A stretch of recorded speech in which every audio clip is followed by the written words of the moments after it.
It's time for the DJI OSMO Pocket cinematic settings.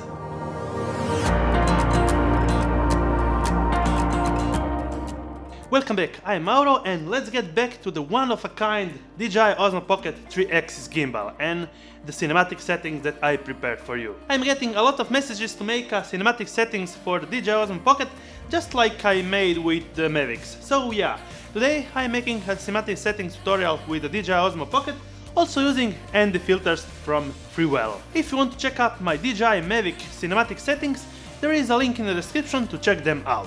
Before jumping on the technique and menu settings, you need ND filters. Freewell was kind to send the 8-pack all-day filter pack for the DJI OSMO Pocket.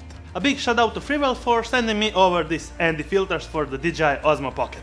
They make great drones and gimbal related products. You can check them in the link in the description. Why we need ND filters for the DJI OSMO Pocket? The OSMO Pocket doesn't have a variable aperture and it has a fixed f.2 aperture, and when filming in that bright day, you will have to bump rise the shutter speed to match a perfect exposure. This is why ND filters came handy for the lower shutter speed motion blur. In the package you will have an easy guide to follow when to use them and in which kind of weather. They are mounted on the OSMO Pocket just by placing them on the OSMO Pocket camera. I tried also to mount them when the OSMO Pocket was on and I didn't encounter any problems. There are simple magnetic snap-on filters. Select your desired amount of ND value for the day and you are ready to go. The polarization variants are made to reduce glare on water and high reflecting objects to get more crisp and glare-free image. You can adjust the amount of polarization by rotating the wheel, and you can do it while the OSMO Pocket, well, it's powered on. The ND filters doesn't interfere with the gimbal startup procedure, and they come in a really great design package that sometimes I find hard to open. Second thing, if you want to start to become that cinematic god, forget the standalone use. You will have to connect your smartphone. You need to connect your phone to the OSMO Pocket for that pro advanced control features like shutter speed, ISO value and more. Remember, we want to put the exposure manually, because if you go on auto, well, you will get that exposure bumps and your footage will not look so cinematic anymore. Once you powered up your OSMO Pocket and connected to your phone, open the DJI Mimo app. Switch to video mode. We are making cinematics here. The best gimbal option is follow mode. We want to avoid the roll axis movement where it doesn't look cinematic anymore and it looks more like a floating boat. In the video settings option, switch from basic to pro mode. For the best possible results, always film in high resolution and 4K 24 frames per second. If you want to use 60 frames per second, make sure that you will only use that if you want to slow it down in post to 40%. To use it on a 24 frames per second timeline and get that buttery smooth slow motion. For all the rest, switch to 24 frames per second with the super fine quality option toggled. On the Pro features you can select your white balance, match the weather and light condition to the scene. You can also select your color option in CINELIKE for a more professional color grading potential.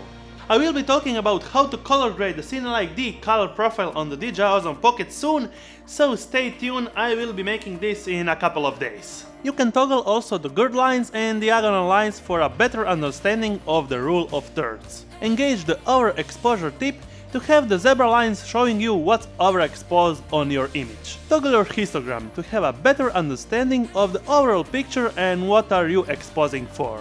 And I just go for AFC mode, meaning autofocus continuous. You will lock the focus every time taking a shot on the screen. The manual setting options will allow you to get that manual ISO controls, shutter and exposure compensation. Try to keep your ISO as low as possible to avoid your image to start becoming grainy and mushy. Make sure that your shutter speed is always or as close as possible to the double your frame rate. So if you are filming in 24 frames per second, use 50 shutter and adapt the correct ND filter for the ND stop. If you are filming in 60 frames per second, your shutter speed should be 120. That's applied to all frame rates and shutter speed. You will get the best motion blur without the stuttering effect. The exposure lines will guide you to get the perfect exposure every time. That's it, you can start your cinematic journey with these simple but effective steps. Remember, for that cinematic pro mode you have to use your smartphone attached to your OSMO Pocket. And if you disconnect your OSMO Pocket, it will only remember the last pro settings that you adjust while connected on your phone, and you will not be able to change anything.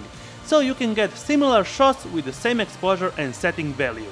In my next video I will teach you how to color grade the CINELIKE D color profile on the OSMO Pocket. The CINELIKE D color profile should be available on the DJI OSMO Pocket soon in one of the DJI Mimo updates. I'm also thinking on some loots for the DJI OSMO Pocket CINELIKE D profile, so stay tuned. Thumbs up if you liked it, subscribe with the bell ring icon to get notified every time I make a new video, and see you on my next one.